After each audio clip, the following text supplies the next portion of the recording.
Hello everyone, welcome to the clowniest election known to man, the 2024 UK general election, where I'm not being funny here, it looks like basically no party is taking it particularly seriously. And yes, I do vaguely put reform in that category as well, but to be fair, when you're a small party believing your own hype, that is generally going to happen. And also, to be fair, Farage has made it very clear that they don't expect to actually win this one, but they do expect to win it in the future, so I guess expect them to become more serious over time. Anyway, today's video, we are going through a clip that's been put on YouTube by No Justice called "The Reform Manifesto is Completely Bonkers." Now, if you've not heard of No Justice before, don't worry. She is quite a small streamer and YouTuber. She's friends with Kevin Logan, and the best way to describe it is think of her as Kevin Logan but a bit less annoying.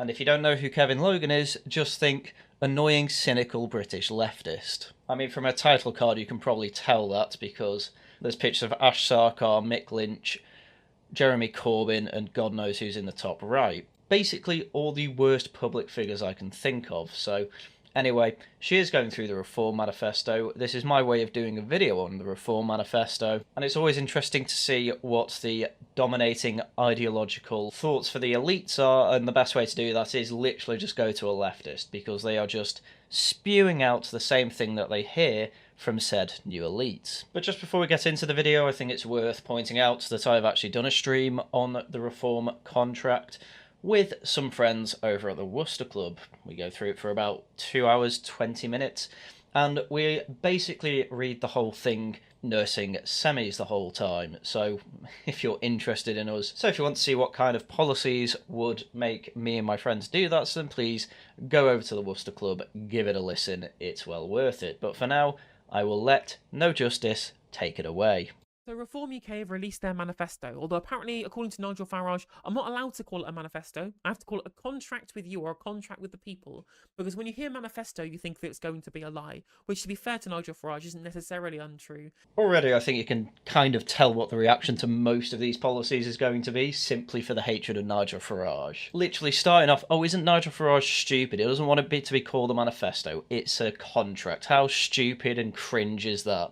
Which, to be fair, it is kind of cringe. But then instantly says, to be fair, he is right, manifestos are generally seen as a lying booklet for parties. So I'm not saying you necessarily have to be nice to him, but it is quite funny when initially it's like, oh, Nigel Farage said something stupid, and then instantly 180s to, actually, this is pretty smart. Core pledges: smart immigration, no more small boats, no NHS waiting lists, good wages for a hard day's work, and affordable, stable energy bills. Now, looking at what they're talking about here, of course, I'm not going to go over much of their immigration policy. We know they want to bring down immigration and stop the boats, right? This is policy. We know they're going to have their big immigration party, but that's not what I'm interested in on this channel. I'm interested in the policy that's a little less obvious. If I'm to put my cynical hat on, I would say I don't think that she wants to talk about immigration because reform are basically on the money with all the problems that it causes, and she does not want to go into it. But I should probably mention at this point that No Justice is quite Keynesian with her economic thought, so when we do get into economic pledges from reform, she is probably going to be a bit of an idiot on it. I mean, the thumbnail said that apparently there's austerity in the contract. When me and my friends went through it, I think even trying to vaguely claim that there's any austerity in it is crazy. The whole thing is basically tax cuts, and okay, yeah, there's spending cuts, but there's also a large amount of spending being done at the same time. It ended up with a surplus of about £9 billion, and given that we're pretty much at the highest spending pretty much ever for the UK in terms of public finances, it's pretty ridiculous to say that that is austerity. So their NHS waiting list, they say, still at free at the point of delivery. So this French-style system that Nigel wants is a project for another time. I mean, sure, but you've got to bear in mind that the French healthcare system is still universal. It just uses national health insurance for people that can't afford it and then offers private insurance for people that can. And because of this national health insurance, it actually means that the vast majority of hospitals and hospital beds are in private practices and private hospitals, and they draw a lot of their funds from these insurance companies, obviously only when they are used. This makes it more of a market-based system, brings costs down, makes everything more efficient, and it's probably why it is regarded as one of the best overall healthcare systems in the world. Why would we not emulate that? Not immediately. They need to sell people on getting rid of the NHS first. I'm not being funny, but with my conversation with normies, pretty much everyone is in agreement that the NHS is absolutely horrible. To me, it only seems that the new elite are the types that want to keep the NHS the way it is, and I reckon the biggest part of that is because a lot of them probably go private anyway, and so hold it as a luxury belief and don't actually realise how bad things really are. Cut back office waste to spend more money on the front line, tax breaks for doctors and nurses to tackle the staffing crisis, which is essentially the same as giving them a pay increase. It's identical to a pay increase giving them a tax break, so whatever, that's fine by me. But when they say they want to cut back office waste, that doesn't exist. The NHS is one of the least managed healthcare systems in the world. It's incredibly efficient already. If there was efficiency savings on managers to get cut, the Tories would have done it under George Osborne. They're not doing it now. Oh yes, obviously that's another thing with no justice. She thinks that we actually had austerity under George Osborne, despite spending going up in real terms year on year. I suppose if you only count it if they had a tax increase side of it, then yes, I guess we did have austerity, but obviously when anyone says there's austerity, all they mean is there were spending cuts, when in reality, no. Overall, spending went up year on year, every year under George Osborne and David Cameron. Apart from, I believe, year ending 2013. But if it goes up every other year, and the cut doesn't even go below the 2011 year, then I don't really count it as a spending cut. Well done. They cut spending once. It was still above spending levels of Blair and Brown. Hardly austerity. Anyway, when the Reform Manifesto goes into detail, which I hope that she will go into the detail of this, nowhere does it actually say that they're going to reduce the amount of managers. It doesn't even necessarily say that they're not going to hire any new managers. But the office waste is more referring to operational theatres not being open on weekends, rotas for operations, and the workforce aren't typically being planned too far in advance, so I don't know, I guess instead of doing a rota once a month or something like that, they do it once a year. Buy in bulk more. Review the private contracts, because I think Nigel Farage knows that the public sector is more on the side of deciding that they should overspend quite a bit rather than try and get the best price possible, because budgeting. Have an incentive for people to actually come and make their medical appointments, so charge people that miss them. And obviously get rid of the Race and Health Observatory, and I wouldn't be surprised if they come after diversity officers as well. So nothing there is actually, we need less managers. Office waste seems to be a very business-sided term that I'm not too surprised that No Justice didn't really understand. Because, okay, the title does say cut unnecessary managers, but I'm not being funny. Diversity officers are managers, and they are certainly unnecessary. Good wages for a hard day's work. So they're trying to do a small tax cut plan. I've already talked on this channel about how the tax cut plan is essentially a way of trying to coax and hoodwink poor people into voting for them. I'm sorry, but I do love the idea for leftists that letting people keep more of the money they earned is actually a trick to get you to vote for them. Amazing. Whilst giving bigger and better tax cuts to richer people. Well, I can't believe people who earn more money and have more of their money taken by the government benefit more from tax breaks. That's amazing. Tell me more. It's amazing how correct Margaret Thatcher was. And what a policy! Yes, he would rather have the poor poorer, provided the rich were less rich. Knowing that rich people tax cut will allow them to buy up all the assets, so the extra 1,500 quid that you get per year is going to get you less for your money. You're going to have more money in your pocket, but you will feel poorer because you will be able to get access to fewer resources with that money. Yeah, as you can see, economic illiteracy from No Justice, because it finally is being talked about quite a lot in the mainstream these days. We have the highest tax burden since World War II, and have had that pretty much post-COVID. And I don't even need to get the graphs up at this point. Inflation hit 11%. What No Justice's argument there is that actually if you have the lowest tax burden possible and rich people get more money as well, inflation goes up because they buy all the assets, blah, blah, blah, blah, blah. Without realising that buying assets, as long as it's not in, real estate, which to be fair, at the moment it probably would be, but to be fair, when you go into Reform's Manifesto, they're actually going to do something, a couple of things actually, about the house price situation. Then actually they're going to invest it into ISAs, stocks and shares, investment, things like that. They're going to keep their money moving, which is how you end up making more money in assets. Doing so creates more wealth, and typically will actually keep up pretty well with inflation. I just find it pretty amazing that everyone has been taxed more over the past few years, and so they have actually got poorer, and at the same time, they're not only poorer, they don't feel their money is going as far. Yes, the issue we definitely have at the moment is taxes being too low and public spending being too high. That is definitely the reason we're in a cost of living crisis. It's amazing how No Justice is trying to claim that we will be in a worse cost of living crisis by doing the exact opposite. And of course, that doesn't make people pay. Good wages don't come from tax cuts.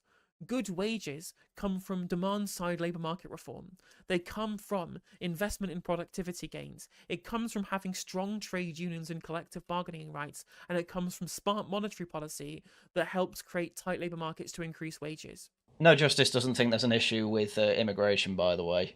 It's amazing how she can say all that, say, oh, you need a tighter demand side, and then she's been genuinely hoodwinked into thinking that more immigration is good, despite the fact that it loosens demand, it suppresses wages, and yet she is happy to say join a union that wants infinity migration. No consistent thought here, obviously. But it's pretty mad to think that a direct tax cut does not improve your wages. The 2p tax cut to national insurance that the Tories brought in last year, it's earned me another £1,500 a year. I can't tell you how far that has gone for me.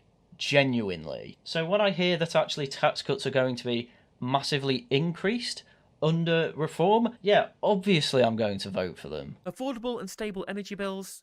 Scrapping net zero apparently will save people £500 a year. Not true.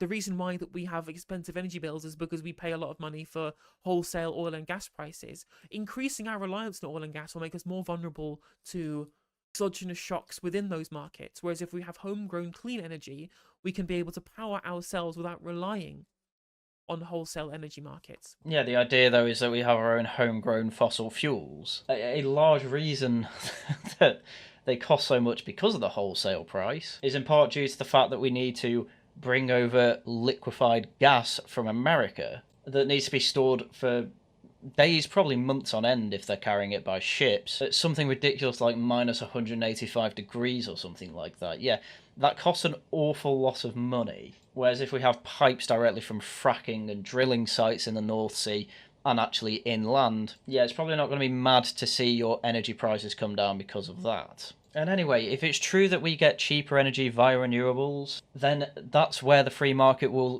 go anyway.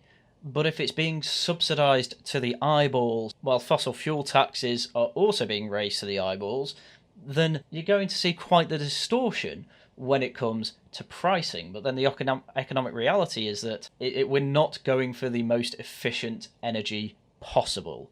And once again, I hope she goes into detail with it. They do have a plan for cleaner energy. It's effectively nuclear power plants and finding ways to get cleaner resources such as lithium and coal from the ground, while also looking at tidal power, which I'd be surprised ever goes through because it seems to absolutely ruin fish migration patterns, along with other ways for fossil fuels to be more efficient.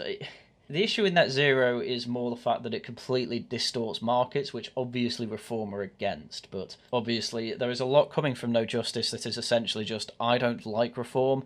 They're probably only there to help billionaires and kick everyone else to the dirt, when in reality, a lot of right-wing thought is less give free stuff to the poor and more give the poor avenues to actually make money and have a decent life. Regardless, they want to unlock our vast oil and gas reserves, but unless that's owned by the state, which it won't be, that's still going to be sold at wholesale market prices globally. Our tiny increase in supply locally is not going to massively change how much we pay for our energy overall. Again, that is partially true. The oil and gas does get sold at wholesale price on a global market. However, it would be ridiculous to say that it is still not worth pursuing. One, we can export the damn thing, which makes us an awful lot of money. And again, you got to remember that No Justice is absolutely for a windfall tax and an increase in it.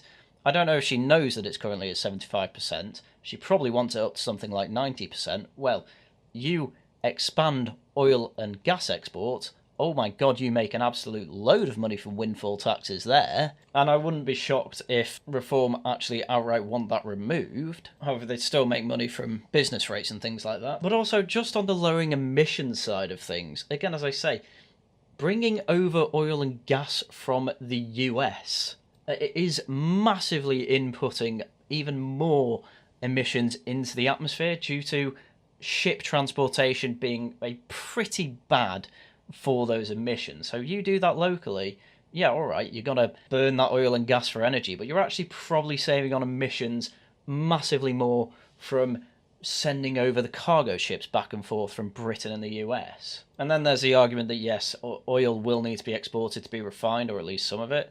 Fine, just expand oil refineries in Britain as well. We've got quite a few around the place, there's no reason we can't build any more. But there is absolutely no doubt in my mind that bringing the green levies down on things like oil and gas, that'll definitely help energy bills, though. There's no way around that. Unless No Justice wants to try and claim that actually rich people will buy up all the oil and gas to try and price gouge, but again, that's not going to happen. So their main pledges are basically all nonsense apart from immigration. I disagree with immigration. I think it's bad for the economy. While at the same time saying before that the best way to increase good wages is to reform demand-side labour markets, which would mean reducing immigration. As I say, literally nothing but politics and vibes. To be fair to No Justice, she does know some of her onions, but joining all those onions up together seems to be a bit of an issue. Control immigration, secure detention, stop the boats, bar student dependence. Now, the student dependence stuff is stupid. It's just going to push away students that we need for our economy. I see that you're in favour of allowing the students over who can pay a hell of a lot more than are homegrown students who effectively only have to pay back a loan based on their income. How feasible do you think it is to grow an economy based purely on student fees alone? Also, it's amazing how these type of people are completely against private schools but are completely fine with students paying extortionate amount of money to universities. This is why I would just never trust a union whatsoever.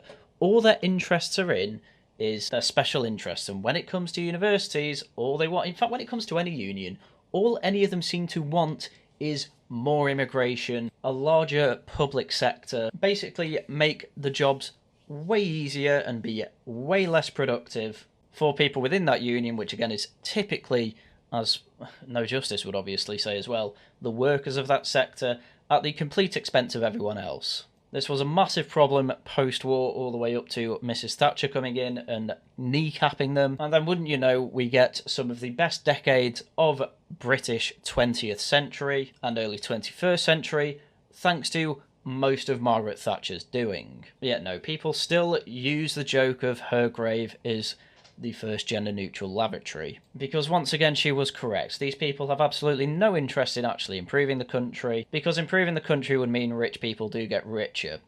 Poor people would get richer as well, but they don't want that, because all this politics is about is kneecapping the rich. Great, they're all leaving, now what?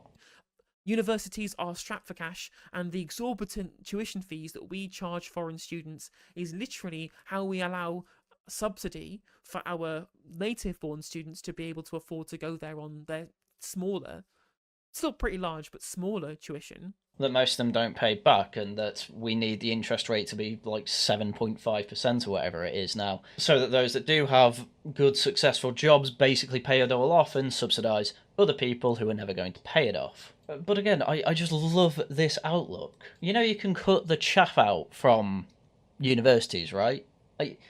I think you have to agree that there are courses within universities that are basically pointless. Hell, even Hindi Andrews once said on a podcast that his black studies in Birmingham that he got the higher-ups to put forward, he basically admitted that that was just a way to let the university make more money, while he can literally just indoctrinate students into his anti-British, leftist, moronic nonsense. That is one that I think we can agree needs to go, because what does it teach you? Basically that black people are permanent victims. Like, yeah, great. That's what we need a university for. And there are thousands of courses like that. No, the fact of the matter is that Nigel Farage is right. Too many people are going to university. And we need to get away from Tony Blair's idea of education, education, education. Education is absolutely fine for most people, up to 16, maybe 18. But the fact of the matter is that some people would just be better off getting out of school and going straight into work. I am not convinced you need to go to university to learn about art. Some of the best artists in the world literally never studied it. I don't see how sitting in a large lecture hall helps with your creativity. It certainly never helped with mine. And of course, they can't get state benefits as dependents. So they're not a burden upon the state apart from the public services that they use. I love it. It's absolutely amazing. Oh, no, don't worry. They're not dependents whatsoever. Apart from when they are. Yeah, I know. The only time these dependents will be an economic benefit is if they are working. We don't have statistics on that. We have no idea if they're an economic boom or not. However, when it comes to the students, it's pretty amazing that, yeah, they are pretty highly pushed for when it comes to universities, especially Russell Group universities, and at the same time, they're all saying that they're running out of money and can't pay their lecturers more. At that point, yeah, universities really should be cutting costs. And to be able to afford to be able to live, spending money on all of the necessities they need to live, like housing and food and energy and water and all of those things. Oh my god, they're here pushing up the prices as well then, aren't they? I mean, this is a very line go up mentality. This is what happens when you only focus on GDP. Yeah, sure. More people coming in will expand the GDP, sure. But as Nigel Farage constantly says, GDP per capita is effectively flatlined for the last couple of decades. And I'm not being funny, but over those past few decades, we have had unprecedented levels of immigration. And as you constantly say, yeah, workers are feeling the burden, etc., etc.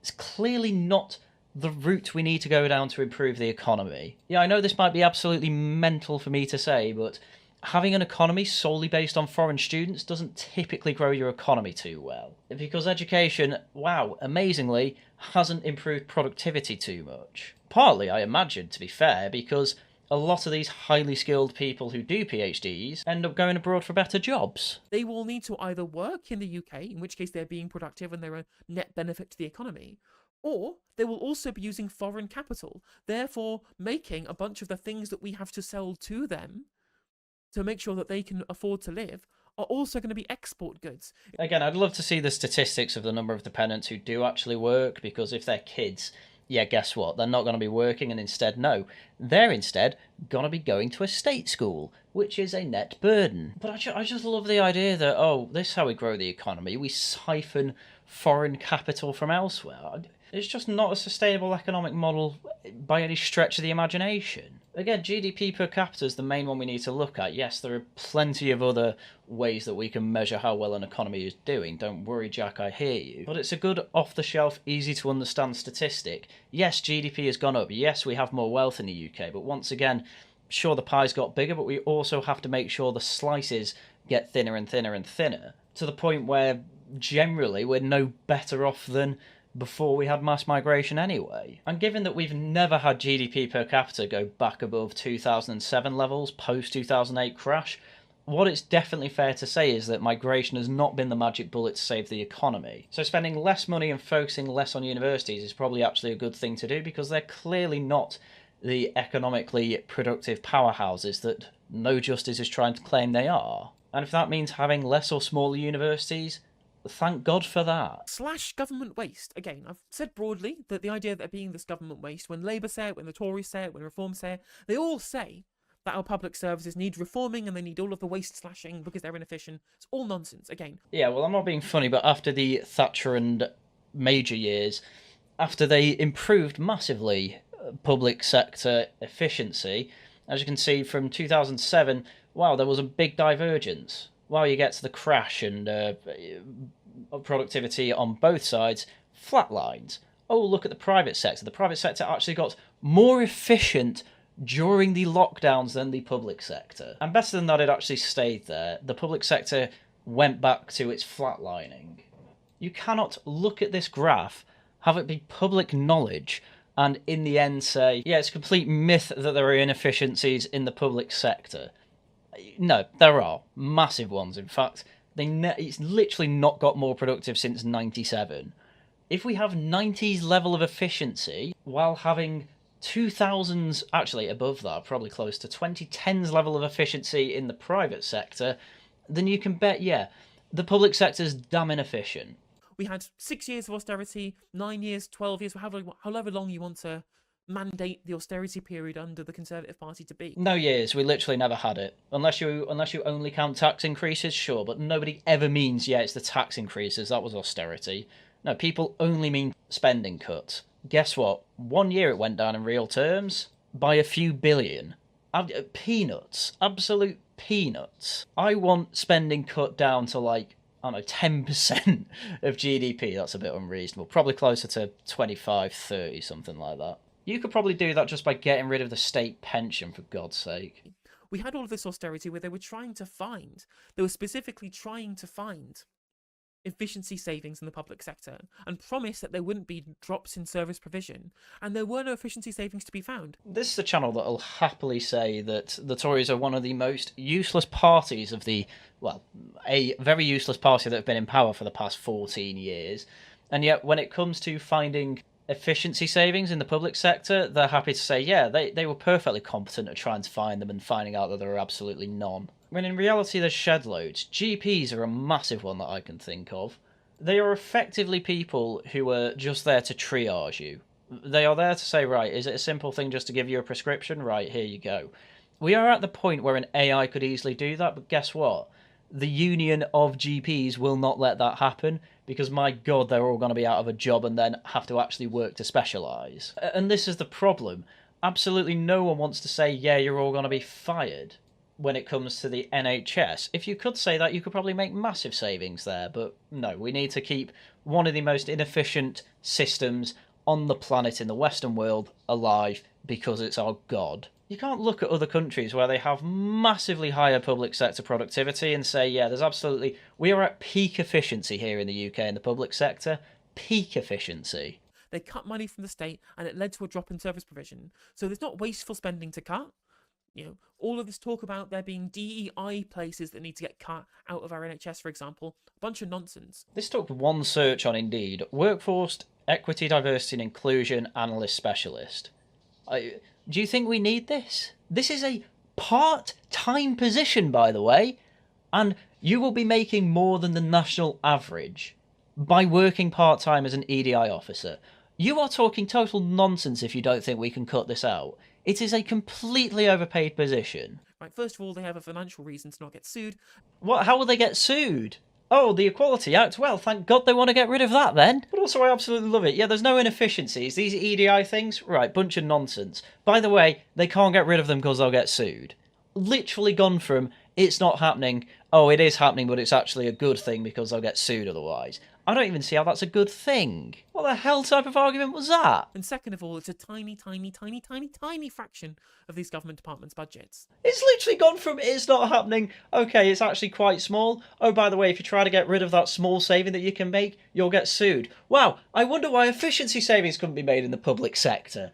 It's almost like it's impossible to make more efficient. This not paying interest to commercial banks on QE reserves plan. Good lord. Again, we got Jack on the Worcester Club to try and explain QE, and what all this plan seems to do is to make doing quantitative easing slightly easier. However, there have also been speeches by Richard Tice about how quantitative easing is actually a massive problem, so it might be one of those misguided attempts to try and make QE harder, but it actually makes it easier. But, I mean, quantitative easing is such a complex subject that I can't be bothered trying to rephrase it here when this video is going to be so long. So as I say, just skip to the end of our Worcester Club stream and you'll have Jack's on a postcard explanation of it, and then you'll forget it like I do every time.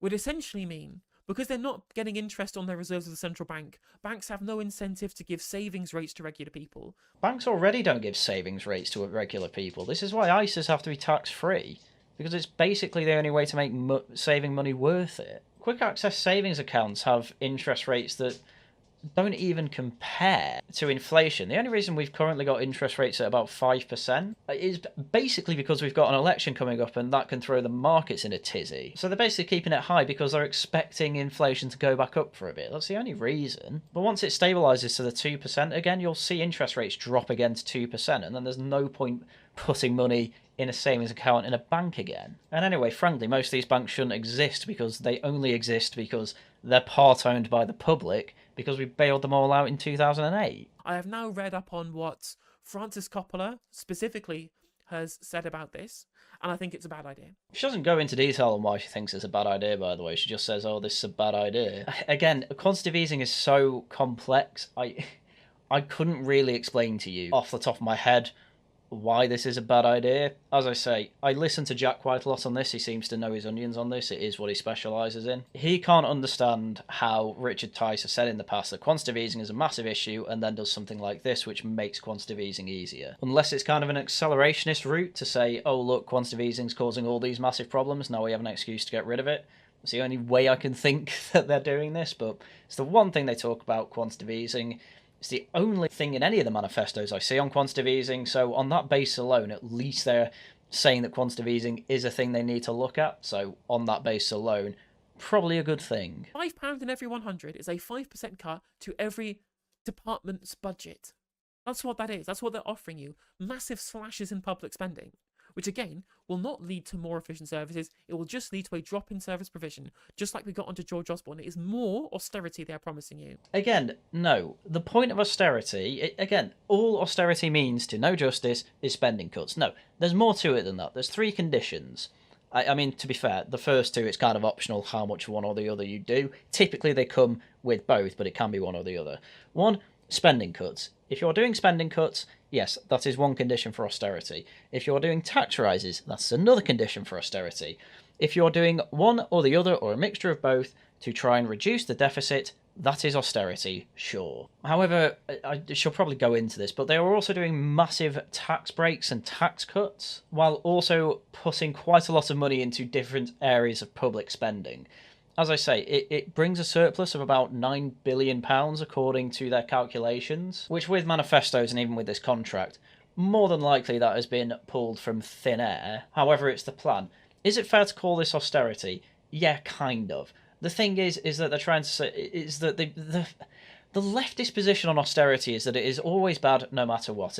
No good can ever come from it, despite the fact that we have had historical precedents to show that actually, yes, going through some austerity, say in the 80s, actually had massive benefits for the UK. There's a reason the 90s and the early noughties were seen as an absolute golden era, and it's pretty much entirely down to Thatcherism. And I'm fine with that coming in again, because we've decided to go post-Keynesian. Well, clearly we need to go post-Thatcherite. Basically what I'm trying to make clear is that every time someone says, oh, there's austerity, what it is a dog whistle for is that they are going to kick poor people in the dirt by spending cuts. And it's total nonsense. And also, to bring this graph back into it, according to this graph, there is something like 35% more efficiency in the private sector here. A 5% saving by making it more efficient. If anything, that is a complete underestimation of what could actually be done in the public sector. There is no reason for the public sector to be so much more inefficient. There's no excuse for the public sector to be any less inefficient than the private sector. Yet it is 35% less efficient. And Reform are promising a 5%. If anything, I think they need to go way further on this. I'm going to cut foreign aid, which will just lead to more immigration anyway, because DFID and places like that are exactly the way in which we stop things like foreign wars. Yeah, man, our foreign spending really did help with stopping foreign wars, didn't it? Most foreign aid budget basically just goes to corrupt governments. Honestly, cutting it 100% would probably help. Oh, we'll definitely get more immigrants by not sending free money over to poorer nations. Again, as if one, charities and other NGOs aren't doing the same thing anyway, so people can, if they feel like they want to give to charity, they literally can. And 2, as if they're any more efficient anyway, I suppose. Yeah, saving $6 billion from the foreign aid budget, I'm sure $6 billion is going to mean infinity more migrants. I would love to know where foreign aid has actually gone that has stopped migrants coming over. Economy needs reform. Lift the income tax, already covered why I think that is a bad idea. Cut energy taxes, beat the cost of living. I mean, the fuel duty is an excise duty to stop people using it. I think that we can maybe reform on these things, maybe reform VAT and energy bills is like a fine thing to be able to keep costs down. I would rather wholesale reform of the energy sector to make it more state-led. It's amazing how I had to just let that all play out. Last time we had state-led energy sectors, we had a 3-day week. We ended up with the winter of discontent. My family literally are never going to vote Labour because they wanted state-led energy. The issue we have at the moment is that the state is still too involved in the energy sector. 75% windfall tax.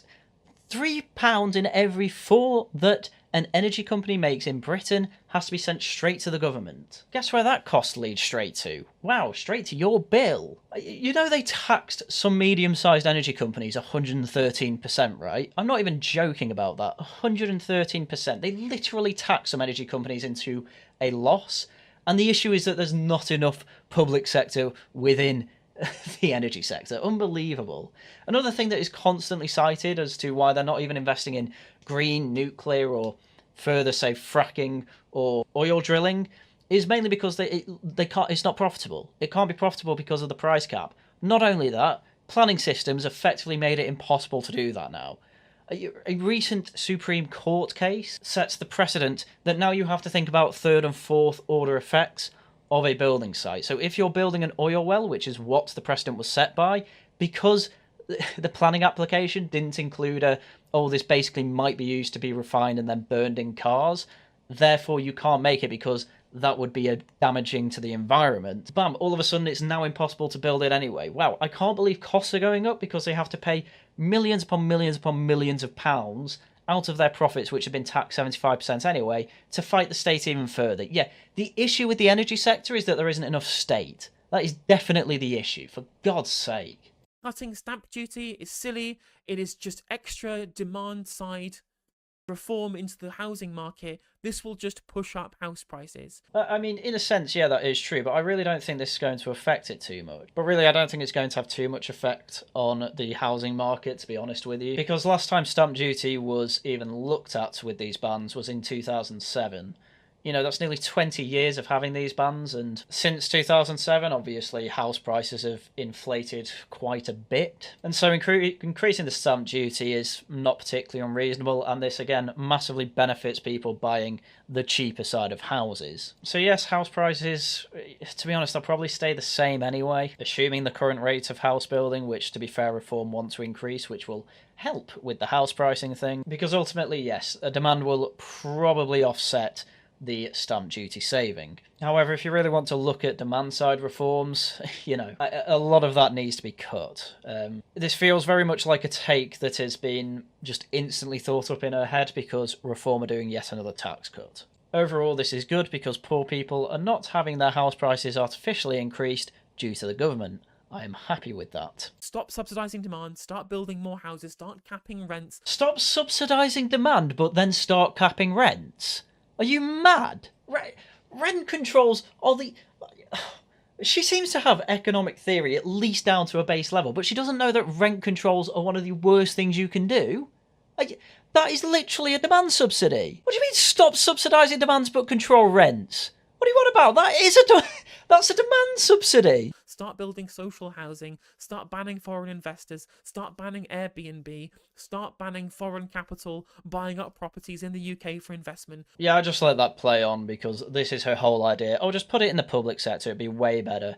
Yeah, the public sector, by the way, is completely efficient, doesn't need any reform whatsoever. It's the private sector that's making everything terrible. Which is just nonsense. If she watches this, by the way, I want to make this clear, no justice. If you end up watching this on stream, privatisation of water is one of the biggest success stories in the United Kingdom, and I would be happy to talk you through why. Anyway, she is right that subsidising demand constantly is a bad thing, but I'd much rather cut the subsidising of demand and increase the supply side reforms, rather than keep these subsidised demands and then get the government to step in and actually reduce demand in other ways, such as, say, from foreign investors. Because, again, all this is no justice thinking, yes, the state will solve all my problems. I have no doubt in my mind that she is voting Green, and I think that's everything you need to know about her. Abolish inheritance tax for all estates under £2 million. So that is halving the number of people who will end up paying inheritance tax. But if you are inheriting £2 million worth of assets, you do not need a tax break. You do. Oh my god. This is so naive when it comes to inheritance. It's actually very, very rare that inheritance will only go to one person. Even people who are only children, I mean, typically they'll end up marrying and having kids. It will then go to those kids as well. But if you have an asset of 2 million, I think it's fair to say that you probably have multiple kids and therefore quite a big family. And then hell, if you have 2 million quid, you're probably quite old. and you probably also have great-grandchildren as well. You know, effectively when that gets evenly split, it's probably, you know, a few £100 per parent, and then they obviously pass on a lot of that down to their kids as well. It's not that one particular person is inheriting £2 million, and if that does happen, that's quite rare. But again, last time inheritance tax actually came into a budget, it was in 2006. And the nil rate band for wives, husbands, civil partners, or whatever, that was assets up to £600,000. If they were a single person, it was £300,000. I think it's fair to say that we can up that in line with inflation at the very least, but obviously Reform are going beyond that. And honestly, the amount of tax loss from this inheritance tax change, it's probably not very much. The state does not make much money from inheritance tax, so, you know, at this point, inheritance tax is pretty pointless. And I'm not being funny. I have experienced taking an inheritance. It goes pretty quickly back into the economy. Literally, me, my brother and sister, we all got a fair sum of money from our grandma's death. We all invest it into houses or real estate in some way. What would the government have done? Great. Put it into the NHS a bit more. Great. Thanks for that. Again, it's because Reform UK is a party run by privately educated rich people who have lots of assets, right? Richard Tice is literally a property development company. Oh my god, we might actually get supply side reform that you were shouting about before then, won't we? But yeah, I'm not being funny. Yeah, I actually want businessmen in government for once, because we've had way too many career politicians going through, not understanding how business works, and wow, look at that. Since 2008, the private sector kneecapped its productivity until the pandemic somehow. You know, yeah. The business people will probably help with productivity. Amazing that, isn't it? Will inheritance tax necessarily help with that sort of thing? No, probably not, but you know what? It's nice not to have to be taxed when you die. He is somebody who makes loads of money out of owning assets and will stand to lose money if the assets he owns get passed down to somebody else, because they're almost certainly more than 2 million. They're just trying to get themselves out of paying tax. That's all it is. And you think Richard Tice and Nigel Farage, who both definitely have more than £2 million in assets, are just trying to save money that they're going to pass down? No, this is definitely popular. The narrative, which I largely buy as well because it's true, is that you are effectively... You have one of the highest tax burdens known to known to the UK since the war, and have to pay that all the way throughout your life, and then when it comes to your death, if you have a house, which is more than certainly going to be more than £300,000, then that gets taxed on as well. Like, thanks for the contribution you've made to society all your life, now you need to pay us even more now that you've died. Yeah, people don't like that idea. Again, this is a very politics of vibes reaction to all of this. I don't like Reform. Any tax cuts they're doing, it's obviously cynical and only for them. Yeah, but it's benefiting a whole bunch of people who have to pay stamp duty, who have to pay inheritance tax, who have to pay a load of income tax, and it's going to massively help them. Massively help them. Oh, but it's going to help people with more money more. Yeah, no duh. Who cares? Do you want the poor to stay poor? You know, we're funding stagnation here. We need a hell of a lot of changes, and yes, the tax system is a good way to change that. Economy needs reform for the business sector, apparently, as well. Free small and medium-sized businesses from corporation tax. Lift the minimum profit threshold to 100k. Reduce the main corporation tax rate from 25 to 20%. Yeah, I think you can all see why at the beginning me and my friends were all nursing semis while reading this contract. I work for a small business. Yes, a tax break would be most welcome. I am constantly told stories over how, over the past couple of decades, they've been quite close to actually being very, very successful, and it is government getting in the way of that growth actually coming in. And tax has been cited on multiple occasions for that, so yes, thank God. Maybe we'll be able to grow if Reform get in. So these small companies already only pay 19%. I just can't imagine thinking, yes, only 19%. Yeah, nearly a fifth then. Yes, we want to tax your profits and we want to take 20% of them when you are a small business, and you are more than likely going to see many years where you are not going to be making that much money, and even if you are making money. But when you do make that money, we're taking £1 in £5. I mean, imagine you had a run of like 3 bad years and you were in the red for about, I don't know, £10,000, and then you actually make £10,000 the year after. Oh no, sorry, you only make 8. Like that can actually be the difference between success and failure. And thanks to this tax rate, you have subsidised the failure side while doing nothing to try and subsidise the success side. So yeah, obviously it's nonsense. Oh, they only pay 19%.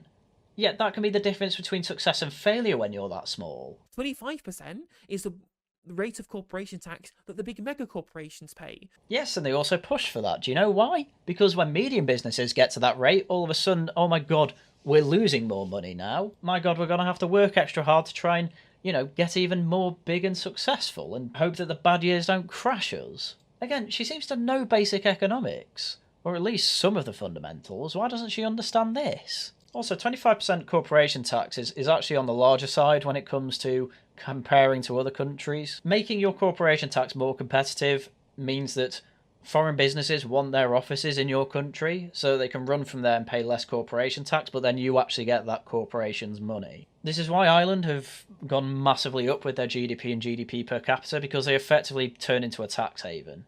Again, I want No Justice to let me know if she knows of any tax havens that are poor. So this isn't a tax cut for small businesses, this is a tax cut for big businesses. And what a policy! Yes, he would rather have the poor poorer, provided the rich were less rich. The small businesses already have tax relief on their corporation tax. It sounds like you don't have a problem with tax relief then. What's wrong with expanding it? VAT threshold to £150,000. I mean, that seems fine if it's at the bottom end of the scale for small entrepreneurs. What the hell? You're fine with VAT thresholds going up, but you're not fine with corporation tax going up. What the hell's wrong with you? Yeah, small entrepreneurs, raise VAT, that's fine. Whoa, small entrepreneurs, you're getting a corporation tax break? Oh, don't you know you're only paying 20%? Do you know what the VAT tax is? The rate is 20%. Maybe I gave her too much credit. Maybe she doesn't know these basic fundamentals. Abolish business rates for high street SMEs, and then that's good to take power away from the big corporations. It's the same thing with the corporation tax. What is wrong with you? Do you want a different thing? If it was called the small business tax instead of the corporation tax, but they had the same bands, you would be fine with it. This is all politics of vibes. Oh, it's corporation tax. No, they need to pay it. No, small businesses, SMEs, they pay corporation tax. Goodness me. If you needed proof that all leftists is base their politics on vibes, this video has perfect examples of that. Reforming planning is fine because we need to build more houses. Slashing red tape to boost industry and exports is just deregulation. It's just deregulation that's going to help people be able to avoid scrutiny for bad business decisions that are lack of social utility. I absolutely love it. What do you think reforming the planning system means? Oh, hang on. If you get rid of the red tape for the planning system for house building, yeah, that's absolutely fine. Whoa, get rid of the red tape for businesses in other sectors. Whoa, that's just got to encourage bad business decisions. This is far from serious political critique. This is embarrassing. This entire sector has been, wow, the vibe of poor corporation tax. I like the sound of corporation tax. No, I want it lifted up higher. Oh, relief for SMEs? Well, that's totally fine. The corporation tax is relief for SMEs, for God's sake. Then you get onto red tape. Red tape for businesses? Ooh, no thanks. Whoa, less red tape for developers? Yes, please!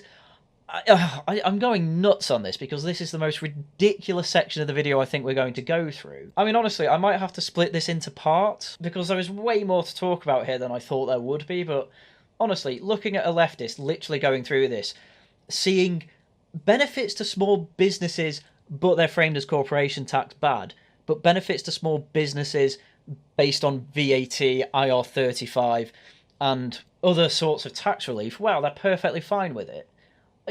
There's no thought process here other than, that sounds bad, I don't like it. And reforming the tax system is essentially their plan to try and make fewer people pay tax so they can slash public service spending again. She didn't even read it. Here's what it says. Major simplification is needed. At over 21,000 pages, the UK's tax code is a burden. Hong Kong's tax code is under 500 pages. We also have about 4 different departments based on to work out the tax system alone. Like, the public sector cannot work out the tax system. This is why the other day I made a video having a go at some TikToker saying, oh, we need to teach the tax system in school. And my point was, no, it's absolutely pointless unless, one, you're going to actually have to worry about the tax code. So, income tax, fair enough. But why would you need to know about business taxes if you're never going to be running a business? And then even if you do, yeah, you can actually learn that, one, by yourself, and 2, if you really want to, you can take an adult class on it. That's what plenty of my accountant friends have done. But I'm not being funny. Simplifying the tax code from 21,000 pages down to literally any other number, even in the high thousands I'd be happy with. That is obviously a good thing, but no, it's just, oh, reform the tax system. Oh, they just want tax breaks. They just want more money to keep themselves. Yeah, no, duh, they earned it. Reform UK will back risk takers and wealth creators. Yeah, wealth creators is working people. What do you think what do you think the tax breaks are for God's sake? What do you think the tax break on working people is for? Why do you think the threshold's being put up to £20,000 per year on income tax and national insurance, for God's sake? Working people are getting a tax break, no justice. They agree with you! Productive people are those who create wealth. Those who create the wealth of our civilization is those who apply labour to capital. Is the people who sell their labour for a wage to those who earn them into production. Yeah, blah, blah, blah, blah, blah, blah, blah. Yeah, correct. Being productive does help the economy. You are absolutely correct. Do you know what else helps the economy? Cutting out inefficiencies. Improving efficiencies. Not punishing successful businesses. Letting businesses that are failing fail. What have we had for the last 14 years? The complete opposite of that. What do you want? The worst parts of the last 14 years, but put on steroids. It's not capitalists who create wealth, Nigel. That is such an unbelievably naive statement, I don't know where to start. Literally, just look at the history of the Industrial Revolution. Look at the massive improvements in the standard of living. Look at why we went from a 3-day working week in Britain in the 70s to literally the best times that anyone can remember in the 90s and early 2000s. Just look at any of that, and you'll find that, yeah, actually, it is the capitalists that make wealth. We have been punishing the capitalists and entrepreneurs for the past 20 to 30 years or so. Oh, look what's happened. We effectively live in a mega corporation world. Great. And what do they want? Oh, wow, mostly the same things as no justice. Despite record extra funding in recent years, NHS healthcare outcomes have declined. Yes, because of too much privatisation, and the extra funding is going into crony contracts and PPE during the pandemic. £4 billion worth went to PPE, by the way. That equates to something like a couple of days of NHS spending. And also, we had these problems massively before the pandemic anyway, so blaming this on the pandemic and spending it on PPE and private contractors is just nuts. The NHS has always had private contractors as well. I don't know why people are pretending that private contractors were only a thing post-2014. It's literally always relied on them. What, do you want the NHS to develop its own operating system, or would you rather just spend the money on Windows? By the way, I'm pretty sure that quite a lot of hospitals are still using Windows XP and Windows Vista. Like, you want to talk about inefficiencies, why are they using operating systems that are 20 years out of date? Like, the plans for nurses is fine to be able to give them extra money, like a tax cut and a pay rise for these people being paid by the public sector is essentially the same thing. See what I mean by politics and vibes, by the way? Oh, income tax is, the threshold's going to be raised. Oh, that's just to benefit them. It's going to do nothing for working people. Oh, hang on, like, all doctors and nurses now get a pay rise due to a tax cut? Wow, that's the greatest thing I've ever heard in my life. Total politics of vibes. This thing is good for the public sector, therefore it's good. Wow, things are good for the private sector. No, we need to completely neuter that. You are not a serious person, No Justice, I'm afraid to say. You have absolutely no critical thinking beyond your first instinct. There is no spare, independent, obviously private, healthcare capacity. You can build more of it. Oh, there's no spare. We can literally make more. If you make it feasible to run, i.e. by not taxing it up to the eyeballs, yeah, you could probably expand that. Listen, the NHS is the biggest employer in Europe, and it wasn't as big as it was 10 years ago.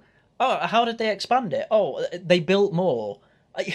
If you said there is no spare NHS capacity 10 years ago, people would call you an idiot. But you say it about the private sector, and no doubt your audience all goes, oh, so true, Queen. Oh, you just know everything. Tax relief of private healthcare is just a bung to the private sector, a bung to private healthcare magnates, a bung to rich businessmen and big pharma. It's funny, these people, these anti-elitists, these populists who say big pharma is bad, sure do love giving tax breaks to big pharma. This is pretty classic Americanization of British politics.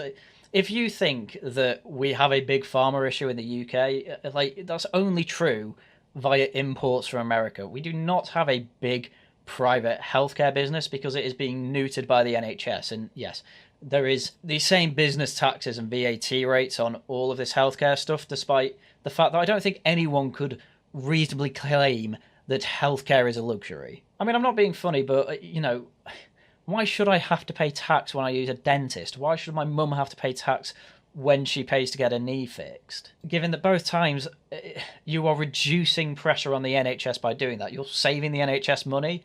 already by paying for these sort of things. This is why the VAT on schools is stupid as well, because you're doubling the pressure on private school when already they are saving a school place twice for the state sector. One, by paying their income tax and all that, which goes straight to a state school place, and secondly, by taking their kid out of a state school.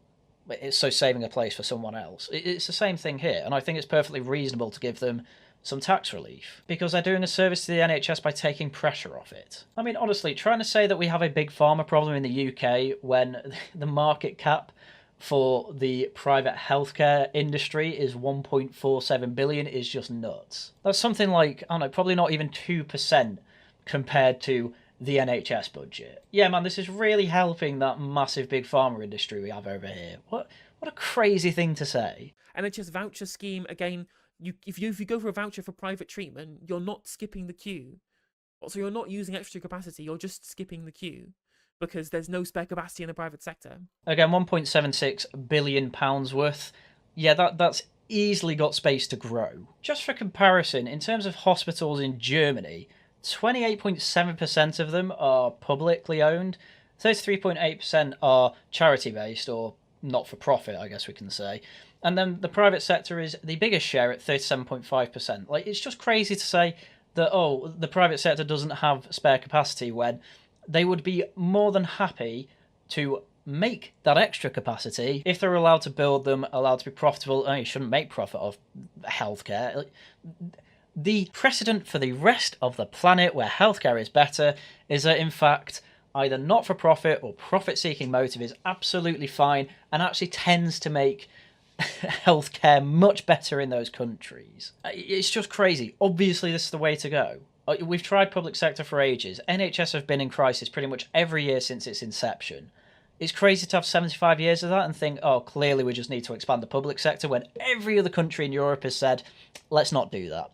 And they've been more successful because of it. And a vaccine-harmed public inquiry, well, again, just a little thing for the conspiracy theorists at the very least. I love how in the thumbnail it was, oh, this is brimmed with austerity and conspiracy theory, and she's even had to say here, oh, there's a small paragraph for the conspiracy theorists. Which I'm not going to lie, from my understanding of vaccines, we've massively increased the amount that kids are taking, and it's getting to a point where even I'm questioning if the health benefits are really worth it at that point. You know, I took 2 of the shots for the coof. As far as my health is concerned, it's been fine since. It's not been the type of coof juice that was taken off the market. Though, to be fair, you got to start questioning if the companies are now openly saying, yeah, there was actually a health risk to taking these. Do you not think there could be more? I think a public inquiry into it's absolutely fine, but to just say it's a conspiracy theory, I mean, again, all they had to do was wait 3 years, and it turned out actually a lot of what they said, AstraZeneca were saying, oh yeah, we have to take it off the market because of that. Zero tolerance policing and things like broken windows policing and stop and search have been shown not to work. No, that's not true at all. They do work. There is a damn good correlation between stop and search being implemented and the number of knife attacks, say, in London. And the amount of videos that come out of like, oh, look at the police being racist, look at them stop and searching this black kid, and then he has a knife in his bag or something. This stuff obviously works. No, you're saying it doesn't work because, yeah, it comes across as racist, and that makes you uncomfortable. Again, totally vibes-based. These are authoritarian policies that broadly the public do like. The public do support these policies, but they're not good. They don't succeed in bringing down crime rates, and historically have not done so. It's just absolutely mental to say that. El Salvador, biggest example, overnight, taking everyone who is a member of a gang, put them in prison. Wow, the murder rate collapsed overnight. Amazing. Putting violent criminals in prison, it stops violent behaviour in the streets. Who would have thought that? Common sense policing, not woke policing. I mean, there isn't two-tier policing.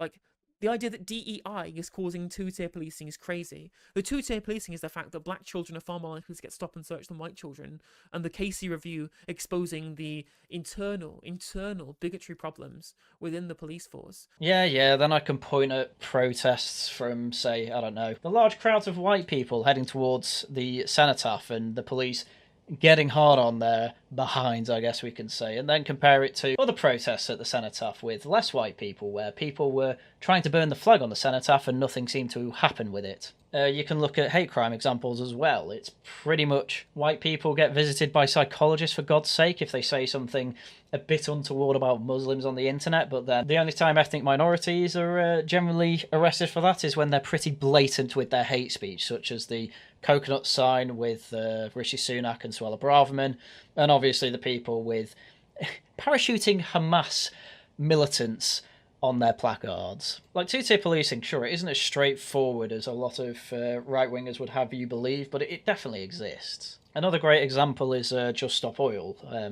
An awful lot of their protests, it takes quite a while to actually get them removed and arrested in Britain. You see it in other countries, they're just ripping their hands off concrete when they've glued it to them, and the police are pretty militant in getting rid of them. Like, this stuff is possible but isn't happening, and yet only seems to start happening when it's a certain type of protester, and it's not even necessarily just white, it's white working class, which you're supposed to be championing. But yeah, hate crime is the absolute biggest example of two-tier policing, and then when ethnic minorities are actually arrested for this sort of thing, then Channel 4 comes straight to their defence, and that just exacerbates the problem, by the way. When they say two-tier policing, they are dog whistling to the Tommy Robinson types that somehow the far right are being treated worse by the police. It's just, as I've mentioned in videos before, which I'll link into the description, the reason why the far right always come off worse against police is because they're idiots, and they don't understand that they voted through draconian police powers with Suella Braverman's police crime and sentencing bill, which the police used to curb their protests. They wore masks when they weren't supposed to. Whoa, I covered those. I don't remember seeing a single mask. But then I have plenty of evidence of people wearing masks at these Palestine protests, causing a ruckus, climbing on statues, which they should be arrested for, setting off fireworks at night, which they shouldn't be doing either, driving around, beeping their horns, shouting Intifada, and then what do the police do? They come out and say, oh, no, this has multiple meanings, jihad. Jihad just means struggle, it can mean wanting inner peace. Sure, that's not why they're shouting it about Israel, though, are they? But also, yeah, this is the problem. Yeah, they did vote that sort of thing in, sure, and yet the people, if they are wearing masks and being violent at these protests, perfectly fine. Why isn't this being fairly applied, No Justice? Why aren't they applying it fairly? Depoliticise the College of Policing? Replace degree standard entry with an entrance exam? I'm sure massively reducing the education requirements for people to become police officers is not going to have any negative externalities whatsoever. I'm not being funny, but why the hell do you need a degree to be a police officer? Again, people in general, for quite a while, have been saying that the police officers, the quality of them and all that has been decreasing over time. I mean, I'm not being funny, but the Met Police for about 10 years or something, you've needed a degree to become a police officer in the Met. And they have scandal after scandal after scandal after scandal. The meme is, they're a bunch of racists and a bunch of rapists. Yeah, man, getting a degree really solved this issue, didn't it? No, an entrance exam is more than sufficient. All this has done is, once again, subsidised the demand for universities. That is all it has done. Change the definition of hate crime. Oh, they're talking about non-crime hate incidents, which I do agree should be getting rid of. I don't like the idea of there being a non-crime hate incident logged by the police. Well, thank God you're not that stupid then, but it doesn't actually bring them up. Now, the problem with hate crime at the moment is that it's all down to the perception of the victim, and that's the only thing that matters here. Anyone can be the perpetrator of a hate crime if anyone else perceives that a hate crime was committed. That's the only definition, and that is obviously a stupid basis for the law. But obviously they're going to get rid of non-crime hate instances, which guess who brought that in? The College of Policing, which you just defended. Tackling youth crime, high-intensity training camps, again, address material conditions. Material conditions have been better now than they probably have ever been in history. Even for poor people, like, most poor people have a TV, have an iPhone, whatever. Again, material conditions are obviously not the issue. For God's sake, there's like poverty porn on TikTok. There's some guy who goes around saying, oh, I have to feed my 3 kids on like £2.50 or something. He has an iPhone to record it. I won't be funny, but yeah, material conditions never been better. Yet crime is rising. It's not correlated to material conditions. People commit crime for reasons other than, they need to steal baby formula to resell it over at the pub. No, a lot of reason that people do commit crime is because they think they can get away with it. If they don't think they can get away with it, an awful lot of people won't commit crime. This is exactly what the president or prime minister, whatever he's called, of Singapore realised. in Britain. He saw a completely cohesive and high trust society and realised actually the way to do that is to punish and get rid of the people that create low trust societies, i.e. criminals. And anyway, they are addressing material conditions. Oh, but guess what? Having less of a tax burden for working people, which you complained about as well. Nothing but vibes based. Yeah, I'm sure there'd be way less youth offenders if they just had table tennis tables at their youth centre. But they have no plans to make relative poverty better. I mean, that's just a self-report right there. Relative poverty is an absolutely useless... Relative poverty is that you just make 60% of the median wage. What this meant, by the way, because it was Blair and Brown that brought this in, what this meant was that in 2008, when the market crash happened and wages dropped because of that, more people were brought out of poverty because of it. It's a completely useless statistic that if you bring up unironically, I think you actually don't know what it really means. You just see poverty and go off the vibes of, oh, that sounds bad. In fact, all of their plans make relative poverty worse because they're giving massive tax cuts to rich people and very small tax cuts to poor people. Yeah, she doesn't know the definition of relative poverty. She just sees relative poverty and thinks it's bad. It's immaterial if rich people get tax cuts. Completely immaterial, because that's not going to affect median wage. Oh, sorry, it is, because the median wage is now getting more of a tax break due to the higher thresholds and tax cuts. It's going to rise slightly, as it will for everyone else. And guess who benefits the most out of this raising the tax threshold? The poorest of people, the people who are in relative poverty. So yeah, it is actually going to help. But you don't understand any of this because you are a completely vibes-based person when it comes to these sorts of things. And apparently that's how you get successful on Twitch and YouTube, for God's sake. And they want to do extra detention, I guess. Very authoritarian. But then again, it plays well with the public, so it makes sense. Our prisons are full. Of course we need extra detention places. What are you on about? Oh, authoritarianism is when prisons. Well, I guess by that metric, every society on planet Earth ever has been authoritarian. Whatever. Let's just make the term meaningless. Good heavens, this is hard to get through. Too many young people are being let down. Education system that they make sure that young people are proud of Britain. Well, that's definitely not authoritarian. Oh my god. It's authoritarian to make young people proud of the country that they live in. Again, just keep making the word meaningless, sure. The difference between that and Nazism, if you're wondering though, Justice, is that Nazism didn't make them proud of the country, they made them proud of the race. That is not what Reform are doing. They want a patriotic curriculum in schools and primary schools and secondary schools. Any teaching about a period or example of British or European imperialism or slavery must be paired with the teaching of a non-European occurrence of the same to ensure balance. What? Well, yeah, even I remember this. All I learned about the empire was slavery. Not even the abolishment of it, just that we did slavery. And I went to a private school, by the way, which was fairly pro-British, to be fair. But yeah, the curriculum just tells you, here's things in British history. And to be fair to my teachers, a lot of time it's neutral, but you talk to young people a lot of time about history, all they know is that British history was bad. All you really learn about in the Victorian period is that they had children chimney sweeps, and that we had a bit of an empire and owned India, and even that's dedicated to just being shown as bad. I mean, one of my friends is a teacher, and when he teaches it, when you have to say what are some advantages of Britain owning India, one of the main answers is simply that we got spices for curry. That's literally what we teach. There's no nuance to it. There's no education there, really. Nobody in history will have said we own India because of the spices. There will have been a number of other reasons that are, politically realist reasons for doing it, but we don't learn about that stuff. I only learned about all this stuff from all my education outside of school, and again, I don't blame my teachers for that. They were very good, but they did have a pretty bad curriculum to go off. The entirety of the modern world has been shaped by European imperialism. Okay, so what's wrong with comparing it to a non-European one? To be fair, do you really think Asia's been, well, to be fair, Japan certainly has been shaped by Western imperialism, but China has definitely got shaped by by Japanese imperialism of the pre-1940s. A lot of South Asia was certainly influenced by the politics of Russia, which, okay, yes, part of it is in Europe. And again, why is Russia so big? Oh, because they invaded it. And even when it comes to slavery, depending on your outlook, the Ottomans were not a European empire. It's perfectly acceptable to look into how the Ottomans influenced areas that they invaded with their imperialism and slavery.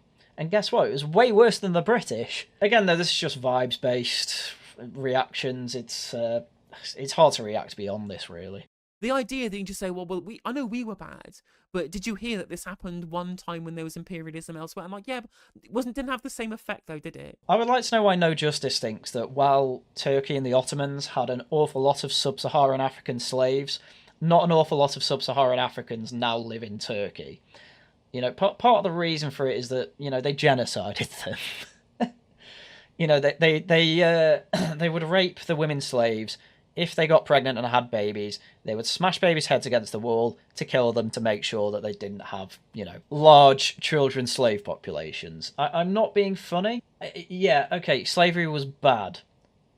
You've also got to put it into context that we were the first empire to actually abolish slavery, and then we went a bit further and not impoverished, indebted ourselves till 2014 to release slaves and hunt down slave ships in the Atlantic. Like, yeah, I'm not being funny. We have a pretty proud history of slavery. I'm not going to lie about that. So proud, in fact, that Sierra Leone have their capital city, Freetown, with a plaque saying that basically the people that come through here owe their freedom to the British and their philanthropy. So yeah, I'm going to say that they're pretty thankful of it. Hell, in Caribbean islands, when it was Queen Victoria's Diamond Jubilee, I believe it was, there were plenty of Caribbean people who actually came out in celebration of Queen Victoria to celebrate their freedom. Do we ever learn about that in school, No Justice? No, of course we don't. That's a really weird gripe. It's so much like weird conspiracy shit, like this idea that woke teachers are indoctrinating our children, or DEI is ruining the police. I mean, I'm not being funny, but I don't even have to search these things up. I have a whole catalogue of these things existing on my channel. I just know off the top of my head that these things are happening. Something like 90% of teachers vote for Labour and are left wing. Something like 90, I don't think it's that high actually, it's about 80% of kids, thanks to Eric Kaufman's work, have heard about white privilege or any sort of critical race theory concept in school from their teachers. You know, Catherine Birbalsingh recently talked to Jordan Peterson, and she was saying, you know, from her vast experience in the education sector, yeah, this stuff's happening. Like, this isn't a conspiracy theory, this is just happening. And typically, when you say it's a conspiracy theory, in fact, it's not. You don't even have to wait anymore. I can just cite things for you, which I have done. Just go look at the rest of my channel. There's plenty of things covering this sort of nonsense. Or the stuff about, like, vaccine harms and injury stuff. AstraZeneca have admitted for the first time in court documents that its COVID vaccine can cause rare side effects, an apparent about turn that could pave the way for a multi-million-pound legal payout. The pharmaceutical giant is being sued in a class action over claims that its vaccines developed with the University of Oxford have caused death and serious injuries in dozens of cases. Lawyers argue the vaccine produced a side effect which had a devastating effect on a small number of families. Sure, this is a small risk. I'm happy to say that. We were told throughout the pandemic that there were no side effects and that it was perfectly safe and absolutely everyone should take it. Well, it turns out they're being sued for saying that. So again, I don't even have to wait anymore.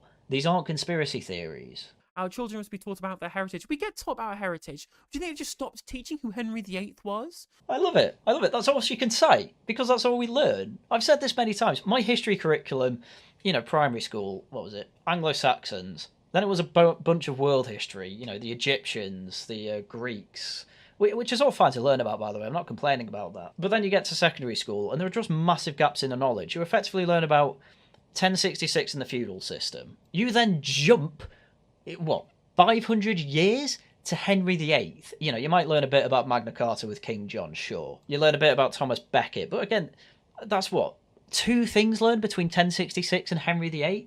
In fact, we could go back one to the War of the Roses with Henry VII. And sure, we learn about a big thing there, that's absolutely fine, but then it's an entire year on the Tudors. And then what happens? Oh, you learn about World War I and II. A bit about the empire with slavery. Like, there are massive gaps here. And, you know, you learn a bit about the Victorians. You don't really learn about Queen Victoria beyond that she owned India. And then you learn about chimney sweeps. Like, most people will not know who Gladstone or Disraeli were, despite the fact that they were both Prime Minister 3 or 4 times. People can't really tell you about the 3 King Georges, despite the fact that they oversaw the second leg of the British Empire. Like, it's amazing. Yeah, what do people know? Oh, they know Henry VIII and he had 6 wives and he was a bad man.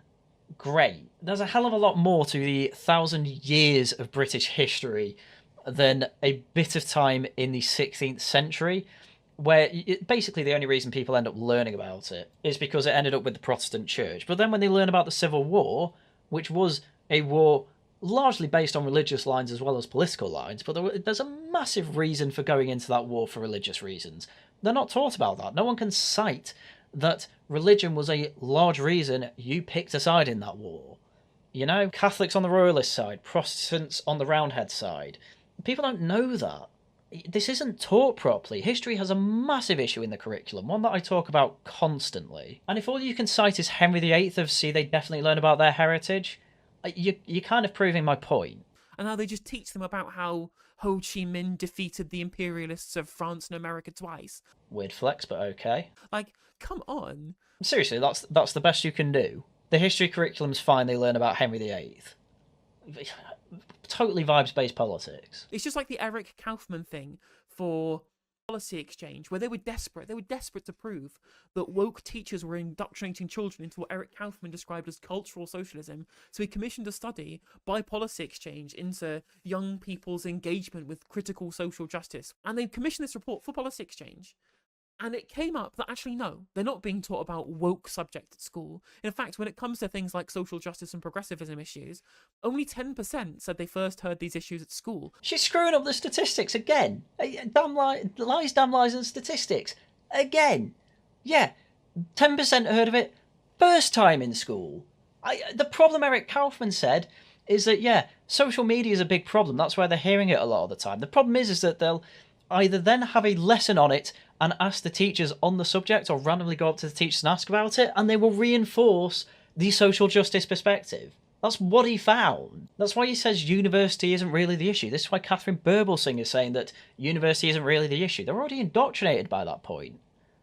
How do we know that? Ask your average first-year university student what they think of social justice, and they will be ridiculously left-wing.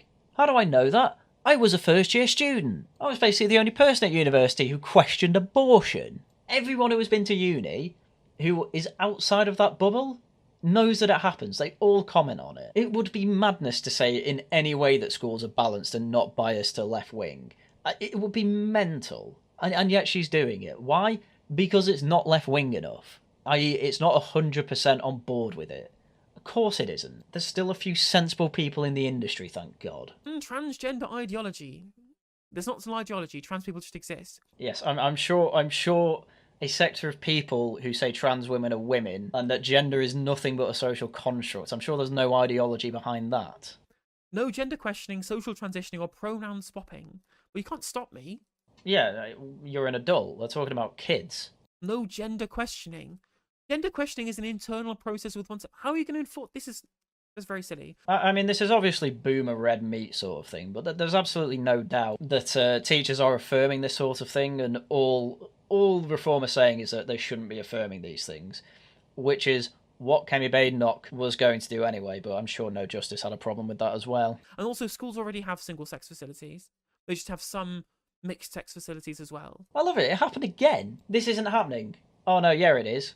Unbelievable. I guess you want to roll back on Labour's plans to have VAT on private schools, which is again just a sop to rich people. I can't wait. I've talked about this way too much. I'm not going to dwell on it. But I really can't wait for Labour to get in, actually implement that, and realise that it's a huge mistake, because there is now way too much pressure on the state sector for education. It will happen, because Greece tried it, and that's exactly what happened, and they had to roll it back within the year. Scrapping interest on student loans is good. I actually think it's a bad idea, and is going to end up with higher student loans and a complete redesign and overhaul of how student loans are actually going to have to work. The reason we have such high interest rates is because the people that actually pay it off, yeah, they have to subsidise the people that can't. All of a sudden you get rid of that, okay, the student loans will have to go up anyway, because the fees will go up because they will have to. Basically, I just think it's going to end up being immaterial. Cut funding to universities that undermine free speech. Now, I've talked a lot about this on this channel, but I'm going to reiterate it again. The reason why universities are capitulating to students who have demands over who does or doesn't speak doesn't happen actually very often. She goes on to claim that Ben Shapiro and Kathleen Stock and people like that come on just to have a platform for propaganda pieces, as if left-wing people don't do that. But either way, it doesn't matter if it doesn't happen very often. If universities suppress free speech, they need to be punished for it. Absolutely fine.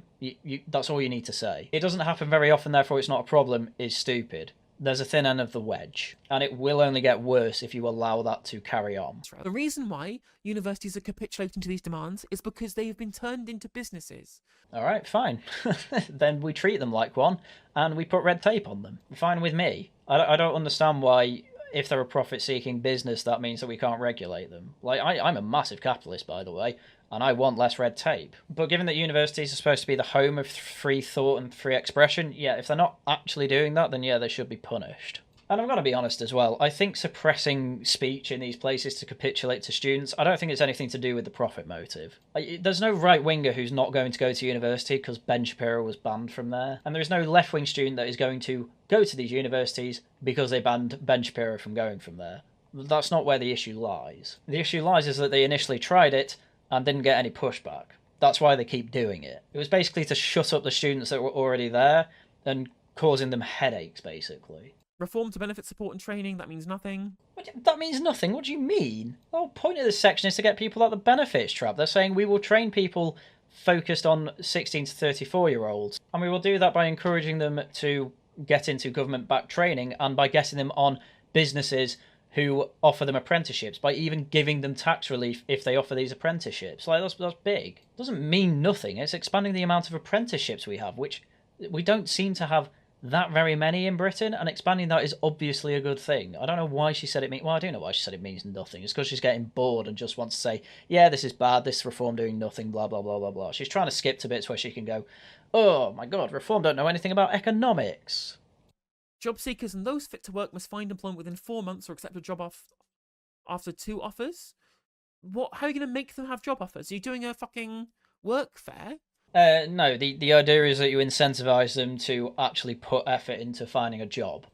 My girlfriend has said this plenty of times. She used to have to go through interview process with a lot of people.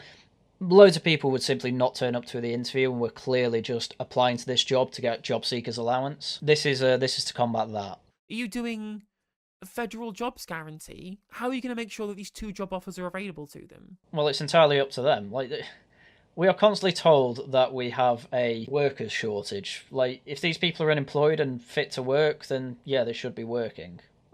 Like, if you have a workers shortage, it's not going to be that difficult to find a job. You know, we're constantly told this. Oh, we need immigrants to do the work. What about these people who are on job seekers allowance? And also, for some goddamn reason, you completely skipped the bit where it said, we're going to expand the amount of people that can do apprenticeships by incentivising it. So you just completely missed that as well. So if you're not going to read it properly, what's the point? And again, this is a big lie that they tell, that there's this kind of massive glut of like long-term benefit seekers. It's just not true. I mean, it's definitely true because I know these people. How many there are exactly is kind of hard to say. The stats are quite hard to do on it. But there are absolutely people who are on benefits who absolutely shouldn't be. Like, the number of people who claim welfare is static somewhat. Yeah, it's been a problem for a very long time, I agree. And has grown slightly, but it's an ever-shaping, ever-changing group of people who come in and out based upon whether or not they're employed or not. Right, so this change won't really affect them very much then, will it? But it will affect the people who are on job seekers allowance for quite a lot of time, who are doing it, as I say, and I know these people exist, because I have seen them, who are basically on job seekers for life and only apply for jobs so they can get the job seekers allowance. Like this, as I say, it happens. They don't turn up for interviews. This will force those people into the workforce. That's absolutely fine. As you say, for most people on job seekers, they're probably only on it for a few months. Yeah, it's not going to affect these people, is it? And then face-to-face assessments for people getting PIP. Just more ATOS miracles that they want to do, more humiliating assessments for the disabled people as again, which cost more to administer. They cost more to administer than the benefits they pay out to the disabled people for PIP. It costs more to administer PIP than it does to give people the PIP in the first place by doing the means test. It's really stupid. I'm not being funny. I know so many people on PIP that absolutely should not have PIP. I'm not being funny. If the face-to-face type of appointments do improve the efficiency, I'm totally fine with that. Because, yeah, it's humiliating. You have to talk to people about your disability. Well, I'm not being funny. If they want the free money, yeah, I think they should have to earn it to some degree. PIP at the moment is literally just done through a voice call. What you need is some evidence that you're disabled. You can get that faked via multiple means. If you're just sending pieces of paper saying, here are the hospital records, you can obviously fake them. And then they have a call asking you, well, you have to send off an information slip first with you writing what your disability is, how it affects you, things like that. And then you have a call basically going through the same thing.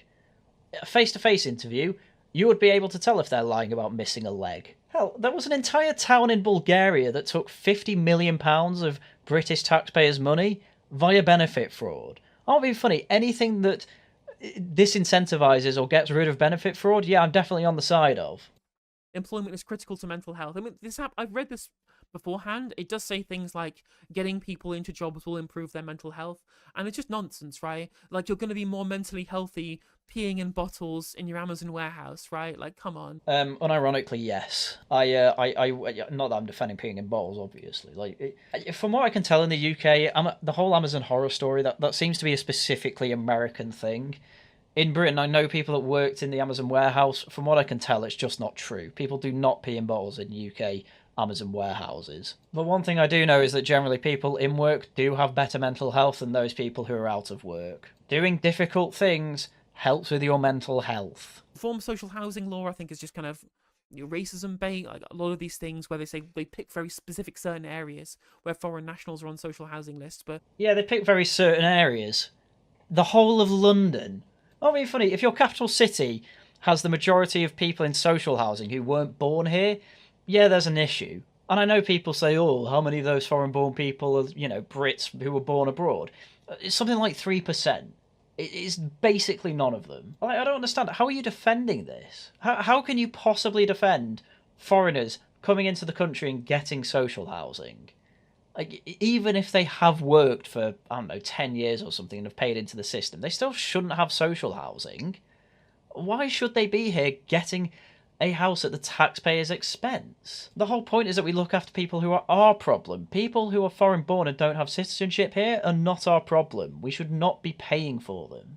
broadly across the country, the social housing stock has a similar amount of foreign-born people in it than is the demographic across the UK as well. I don't care. There should be barely any foreign-born people in social housing. The only foreign-born people who can live in social housing in this country should be British citizens. And none of this dual citizenship stuff, I'd get rid of that. No, you have to be a purely British citizen. Colour of the skin does not matter, by the way, if you're going to say that I'm race-baiting here.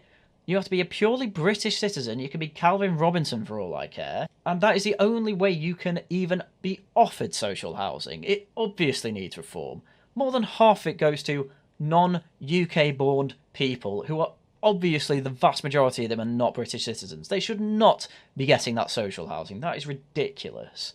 It should not be that difficult to accept, but for some reason it's like, oh, it's just race bait. More than half of London, come on, man. And those communities which have high levels of foreign-born people or foreign nationals in social housing are communities where broadly the community itself has a high number of people who are foreign nationals. So mass migration isn't happening, by the way. Like you can't call this colonisation. You call it colonisation. That's just stupid. No, can't call it that. Yeah, man, this is fine. There's whole areas of the UK that are majority foreign-born, and those foreign-born people are taking those houses. That makes this okay. What do you say to that? Scrap Section 24 for landlords. The tax system should encourage smaller landlords. No, we should be banning landlords. Vibes-based politics. She wants rent controls. She doesn't understand how the housing market works. At least she understands, I guess, that we need supply-side reforms and more housing, but the problem is that she wants it all to be social housing, and from the sounds of it, she's fine with half of it going to foreigners. Landlords are rentiers who are bad for the overall macroeconomy. We need to have more owner-occupiers. And yet she was against the stamp duty reforms. Unbelievable. And obviously want to abolish the renters reform bill because they hate young people and hate renters because they're trying to get old people to vote for them. Again, these old people aren't going to live forever. And to be honest with you, if you build more houses anyway, this all becomes moot.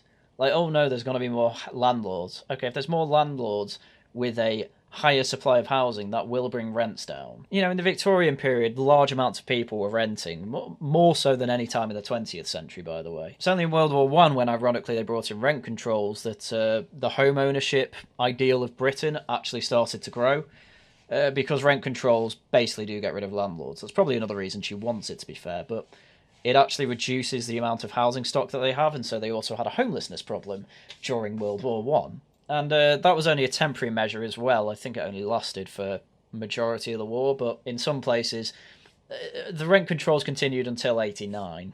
And obviously this was then used as an excuse to expand social housing. And then you get right to buy, and then that improves absolutely everyone's lives, no matter what the socialists tell you. But as I say, this all becomes moot if we can actually build the houses that we need for the native population, obviously, and massively reduce immigration. Majority of mothers would choose to stay at home more if they could. Front-loading the child benefit system for all children aged 1 to 4 would give the parents the choice to spend more time with their children. I mean, it's interesting that they say stay-at-home mums or dads, which is fine. I think parents should have more time with their children. You need to pay the breadwinner more, though. We're going to need some demand-side labour market reform. I mean, I don't know if at this point if she's just stupid or running with her completely wrong take about the tax system reform. Yeah, you need to pay him more. Yeah, that's why they're cutting taxes. Also, you'd hope from this as well that they'd get rid of the trad tax and tax people's income as a whole household rather than just at an individual level, or at least give them the choice in it. So that people are paid enough to be able to support a family on one income, which they cannot do because of supply-side labour market reform, because of Thatcherite labour market reform, that Reform UK support and want to continue with.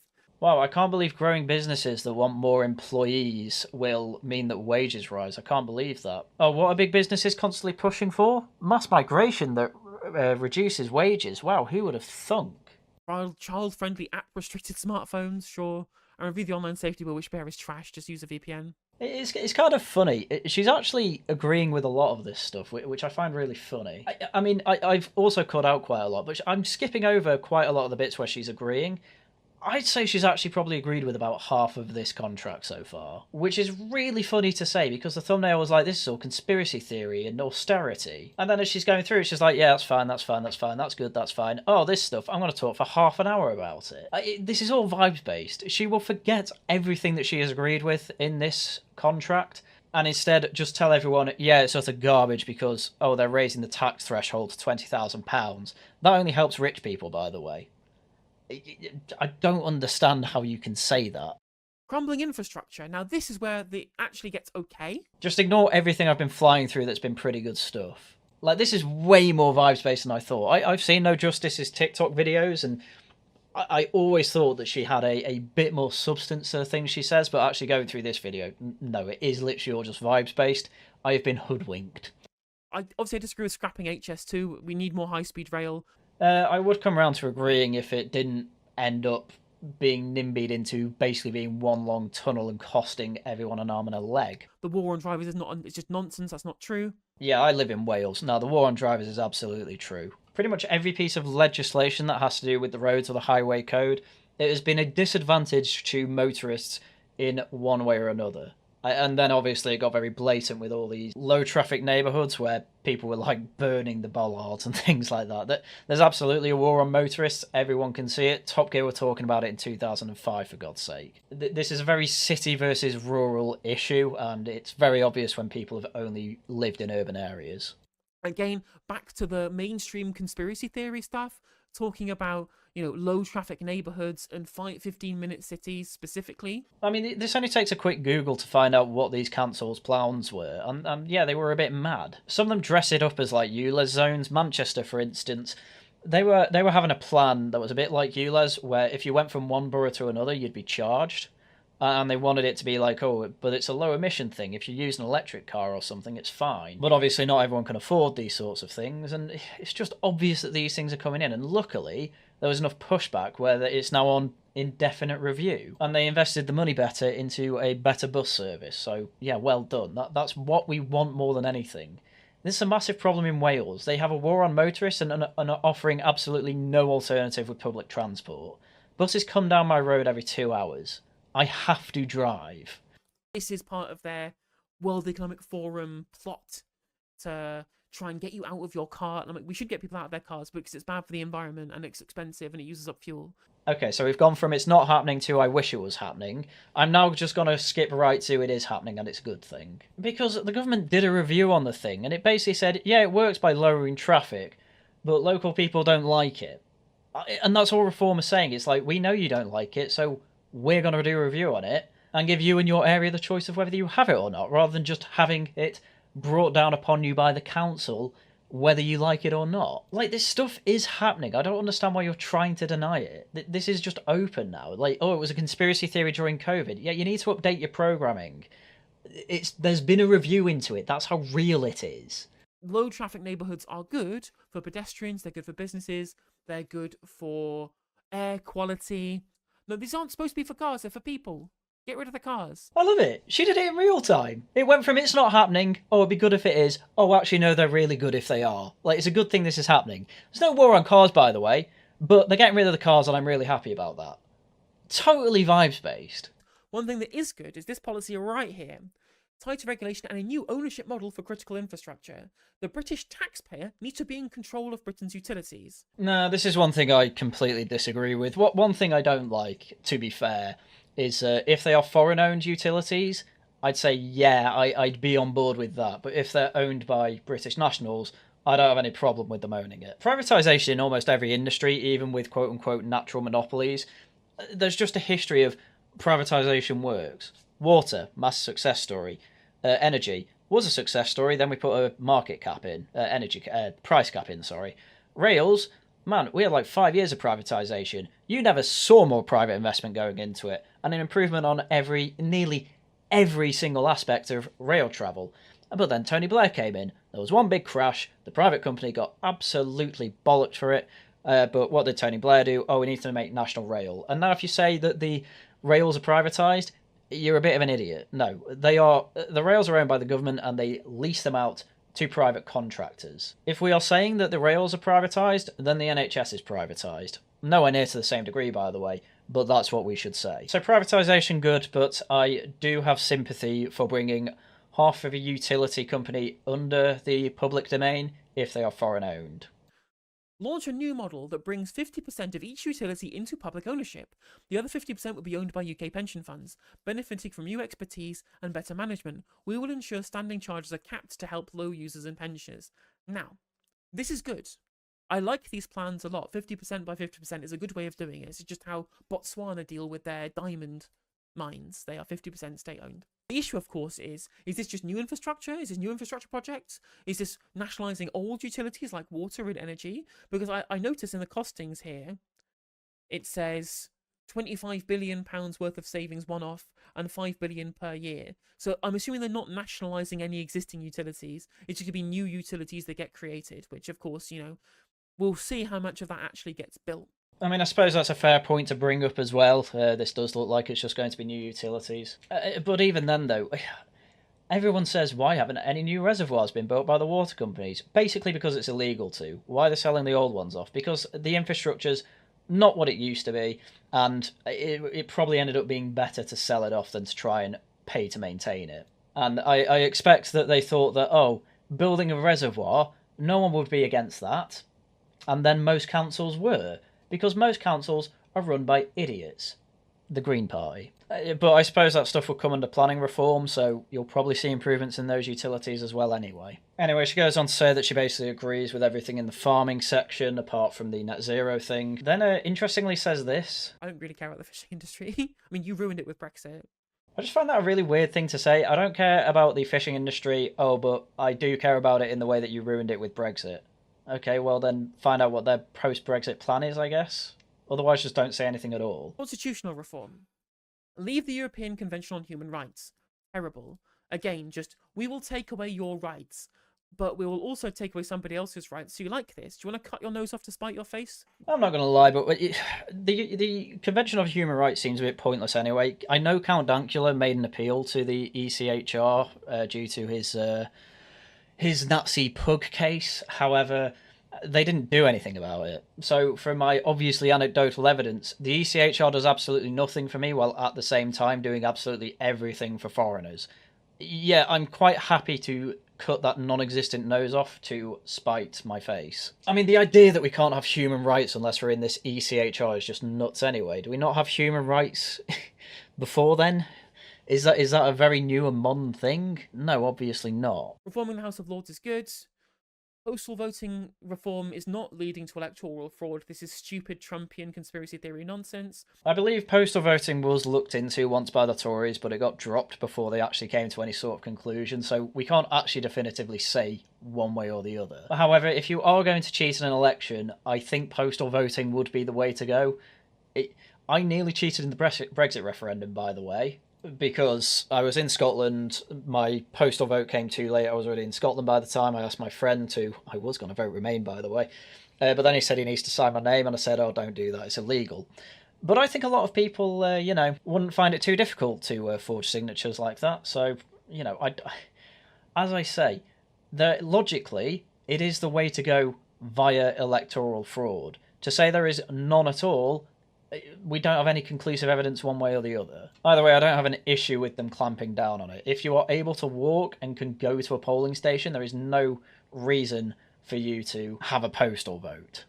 Proportional representation, 100%. British Bill of Rights, no, we're fine with our European rights, actually. I do not trust right-wingers to be able to protect my fucking rights, actually. Okay, well, I disagree and think I would trust Nigel Farage to create a Bill of Rights, which the only reason I'm against it is because we already have a bill. Well, we don't have a codified Bill of Rights, but we do have a Bill of Rights that were written in the 17th century. And then we have written constitutional bits and pieces all over our laws and statute books.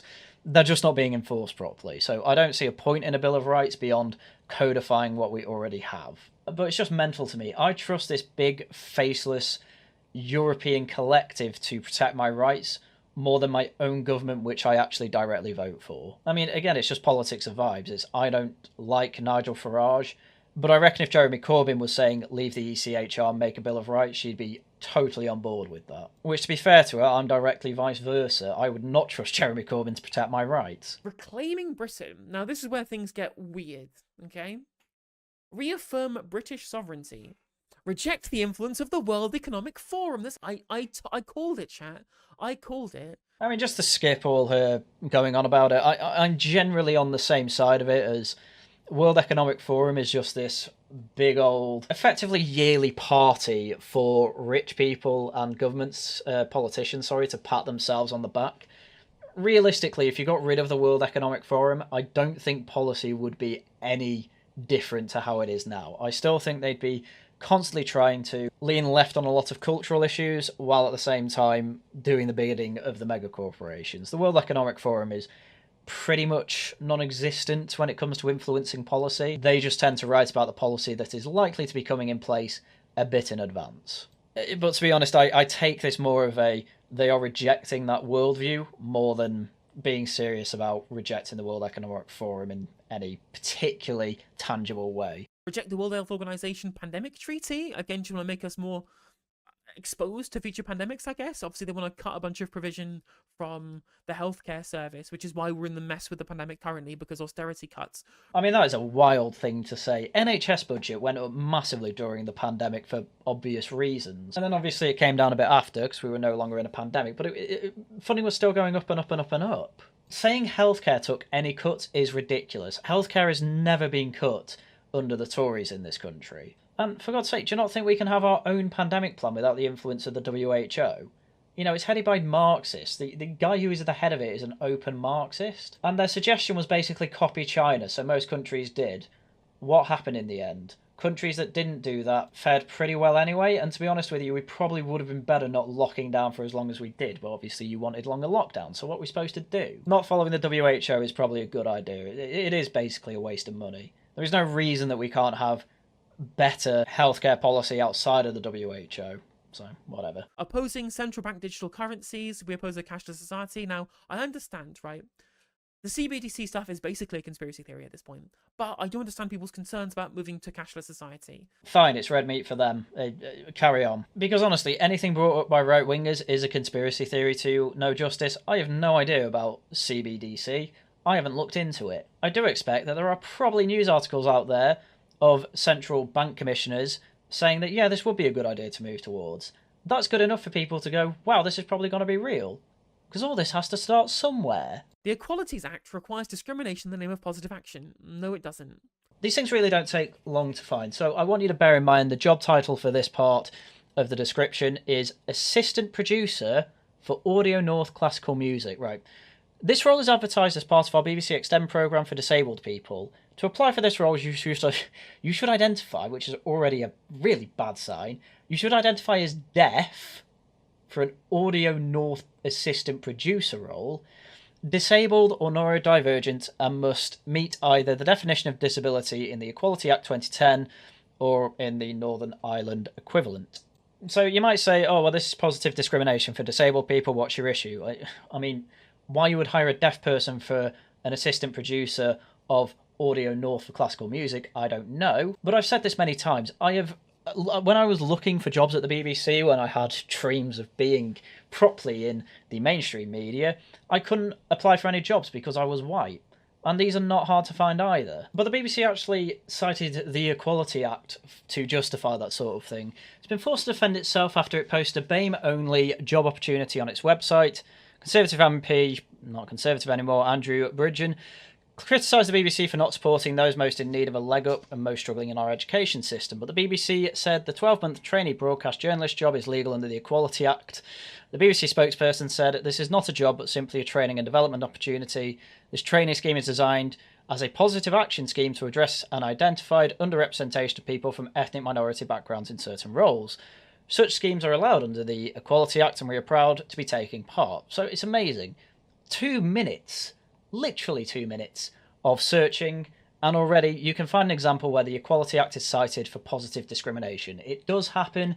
You're going to say it's a good thing if you explain that it is happening. Please stop lying to me. We will scrap DEI rules that have lowered standards and reduced productivity. No evidence for this. Well, I'm perfectly happy getting rid of them anyway, because I don't seem to be helping either. Comprehensive free speech bill, legislature stopped left-wing bias and politically correct ideology that threatens personal freedom and democracy. Again, no evidence for this, no evidence for any of this. What left-wing bias? Every single sector in this country, apart from education and healthcare, has basically been privatised. We have a very, very right-wing country. It's privatised and therefore right-wing has to be one of the stupidest things she said this entire time. Just because it is a private business running something doesn't mean that it's run by a load of left-wing cranks. No evidence of left-wing bias. I can't wait until she reads the rest of that paragraph. Cancel culture, left-wing hate mobs. We're going to legislate Twitter to stop dog piles. I guess Tories already tried to do this. Oh, amazing. She just skipped over the debanking bit. She didn't want to address it.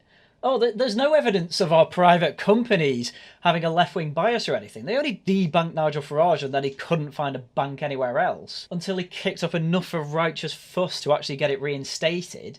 Now, there's no left-wing bias in the private sector at all. I'll just skip over the part where there's evidence for that and say there isn't any evidence. You're a liar. Political bias in public institutions, again, no evidence for this. I'm sorry, but there's no way that you can look at the BBC and the civil service and say that they are not right-wing. Hell, news came out just the other day that there was a whole civil service forum of people making threats about the Farage. I'm not being funny, but absolutely every minister that goes into the civil service who comes out not having done very much always cite institutional left-wing bias. And the evidence for that is that they literally can't get anything done that is remotely against the left wing. There is so much evidence on this, it's ridiculous you'd say that. No, we live in a very right-wing country. Why? Because there's privatisation going about. My God. Stop Sharia law being used in the UK. It's not being used in the UK. Like, that's not a thing that's happening. Another conspiracy theory that... Yeah, I mean, that's definitely hyperbole. I'm happy to give you that.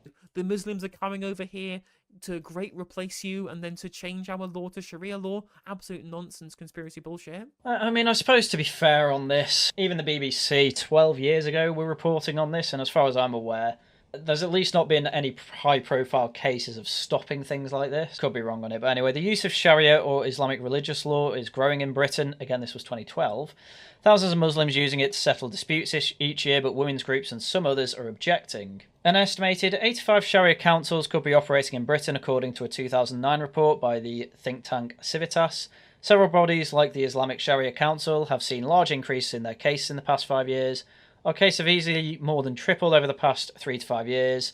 On average, every month we can deal with anything from 200 to 300 cases.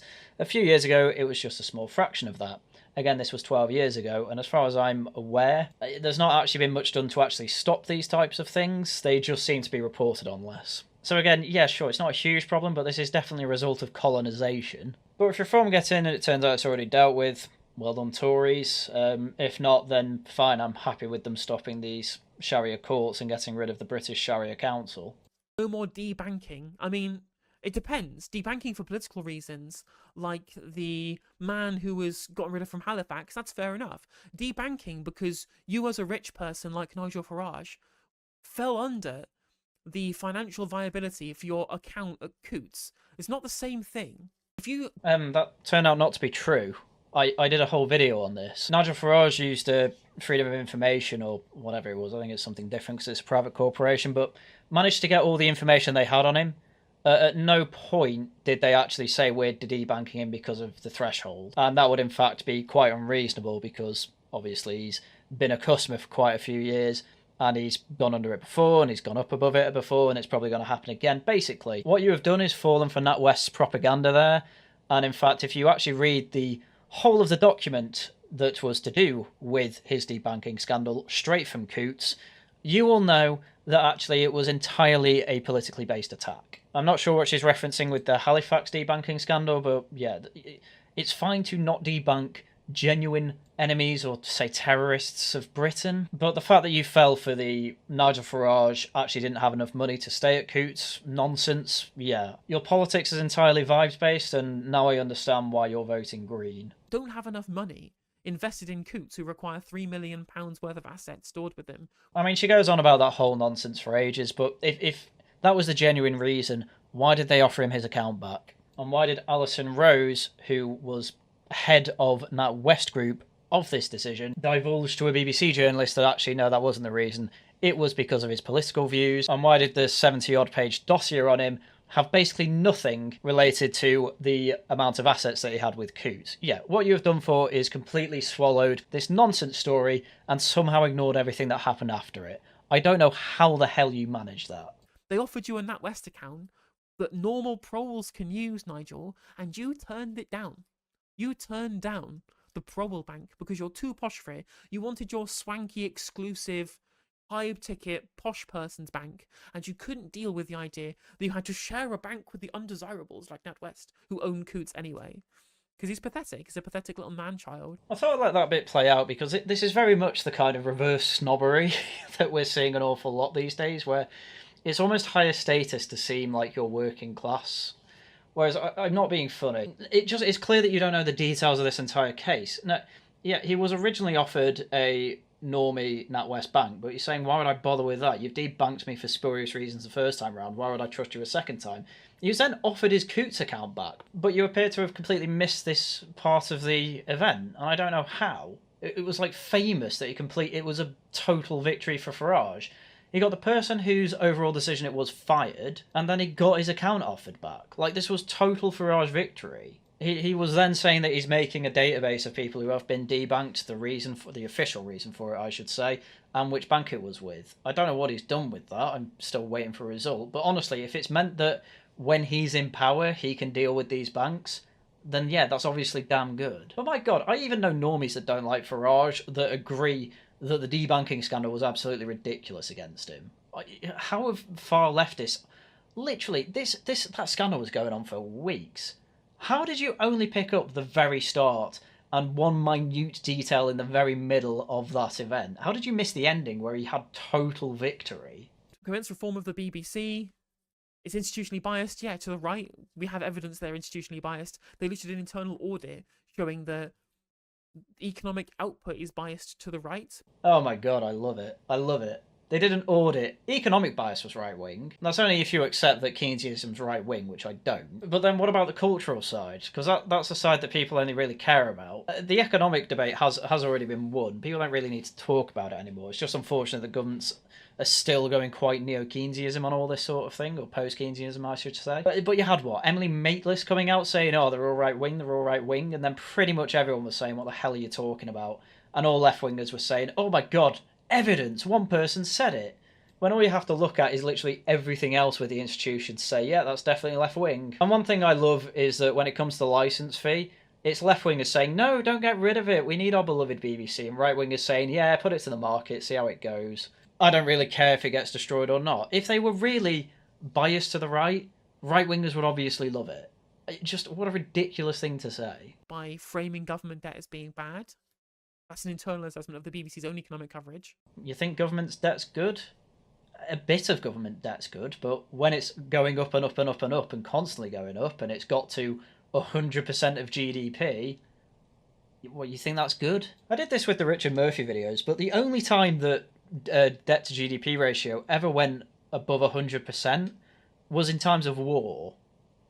In times of peace, it typically went down to about, I think it was between 30 and 40%, something like that. So that seems to be the ideal for peacetime. If you've gone up, something's gone very, very wrong. And this was happening before the pandemic, before you blame that. So, yeah, no, I'm not having that the BBC is right-wing because it framed debt as being bad. It clearly framed large debt as being bad, which if everyone doesn't agree with, I don't know what's wrong with people. More public holidays, just a Corbyn-era policy, that's fine. Yeah, but Corbyn wanted about, I think it was 4 or 5 extra holidays. This is only asking for 1. You know, England gets St. George, Wales gets St. David.